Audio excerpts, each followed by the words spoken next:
Eastern Standard Time is 11 o'clock. WLEE proudly presents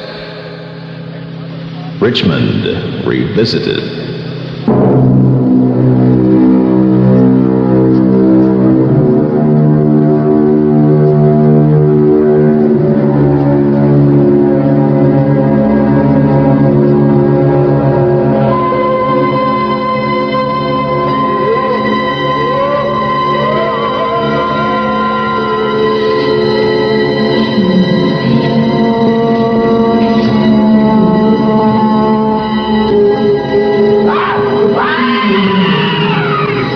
Spirits and goblins, tricks and treats are upon us. The occasion seems to draw out the strangeness in people, most everyone thinking of black cats, witches, goblins, spirits, and those things which go bump in the night.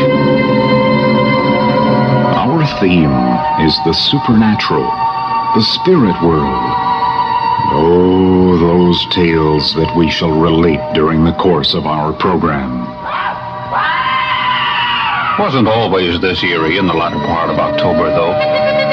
Originally, the 31st was a time of vigil, hallowed evening, just prior to All Saints' Day, the day on which the church glorifies God for all the saints, known and unknown. But the Black Mass has not died, and we now feel its influence on Halloween, as the 31st has been labeled. The vigil Halloween is associated, in countries where Celtic influence is strong, with age-old customs peculiar to that night. In certain parts of the British Isles, bonfires and fortune-telling like those of Midsummer Night continue. And black magic is not a lost art. Here in America, mumming and masquerading are popular. Jack-o'-lanterns are displayed. Tales of witches and ghosts are told. And in some communities, old superstitions are kept. These pagan survivals of hallowed evening probably represent old Celtic practices associated with the beginning of winter. Among the Celtics were their priests, called Druids. It's from this cult much of the present influence of Halloween comes. Information about the Druids is sketchy, coming primarily from testimony of Roman authors, notably Julius Caesar, and from old Irish sagas.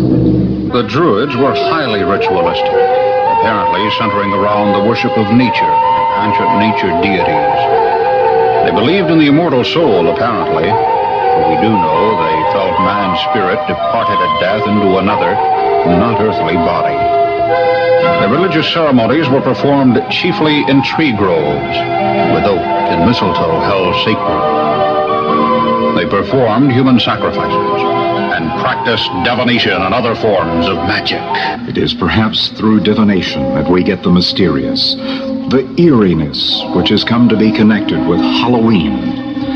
Divination is the searching out of the mysteries of human destiny through omens and oracles, signs and portents. It's based on the belief in revelations offered to man by the gods and in extra-rational forms of knowledge. It makes known those things which neither reason nor science can discover. The ancient and widespread belief in apparitions and specters of dead persons is based on the idea that the spirit of man is endowed with volition and motion of its own. Often, apparitions attached to certain legends or superstitions are considered as premonitions, warnings. They may appear in any form and may manifest themselves to any or all senses. The most malignant apparitions are said to be those of persons who died violent or unnatural deaths, those with guilty secrets, and those who were unburied or not buried with proper rites. There are those who believe the human personality continues to exist after death, and can, in fact, does communicate with the living. That death merely means a change of wavelength for those who die. Communications from the spirit world are said to manifest themselves in psychic phenomena, if not by apparition, then by clairvoyance, trance-speaking, or telepathy, and in physical phenomena, such as levitation and automatic writing. It is primarily the apparitions and sounds which we concern ourselves with this day. But we cannot lay aside the influence of black magic, of those pre-Christian Teutonic nature cults which practice the philosophy.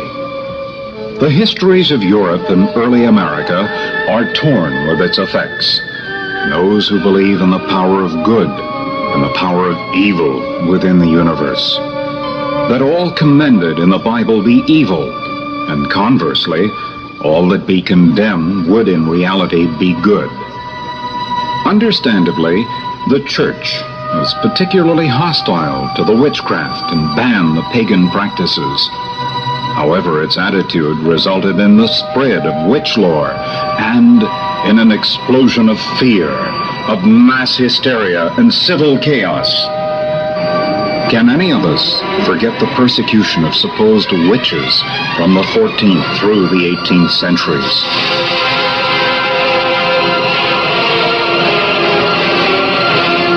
Salem, Massachusetts, in 1692 was a nightmare.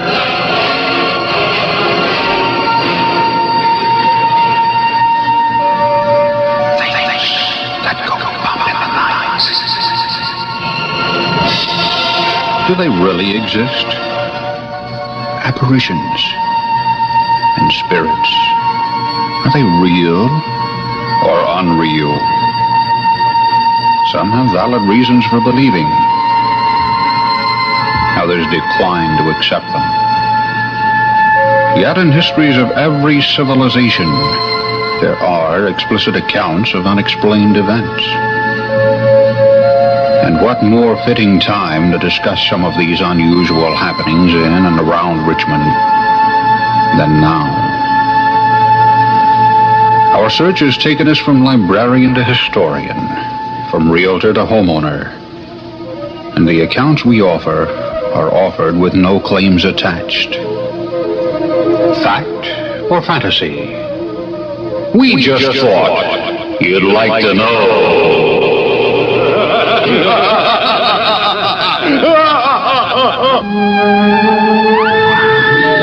Richmond Revisited continues in a moment on WLEE.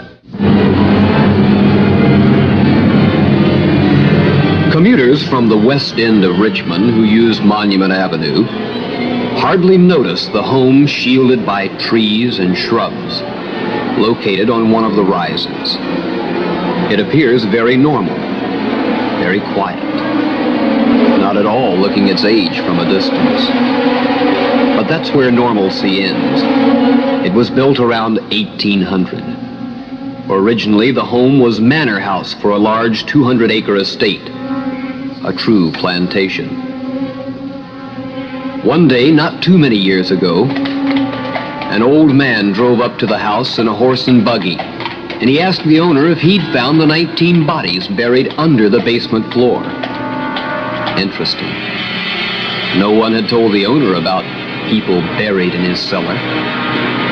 Former owner Hugh Skipwith had admitted to a burial ground somewhere on the property, but exactly where was a secret, and Skipwith took it with him to his grave.